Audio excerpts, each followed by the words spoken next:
வாங்க இன்றைக்கி வந்து ப்ளவுஸ் கழுத்து ஈஸியாக எப்படி திருப்பலான்னு பார்க்கலாம். லைனிங் துணியை ப்ளவுஸோட துணியில் வச்சு இந்த மாதிரி ஒரு குதிரை அளவு தையல் விட்டுக்கணும். நல்லா ரவுண்டாக தையல் விட்டு எடுத்துக்கலாம். இந்த மாதிரி கழுத்து திருப்புக்குள்ளே நம்மளுக்கு ஈஸியாக இருக்கும். கழுத்தோட ரவுண்டு அழகாக வரும். வச்சு தைச்சிக்கிட்டு இந்த மாதிரி பீஸ் வெட்டி எடுத்துடலாம். மீதி துணியை இந்த மாதிரி கொஞ்சமாக நறுக்கி விட்டோமா கழுத்து நம்மளுக்கு திருப்புக்குள்ளே நல்லா சேஃப் வந்து நல்லா வட்டமாக வரும், அழகாக இருக்கும்.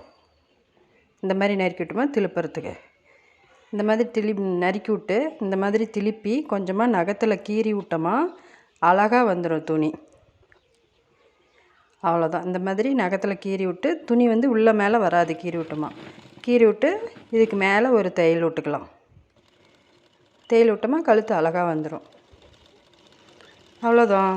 நன்றி.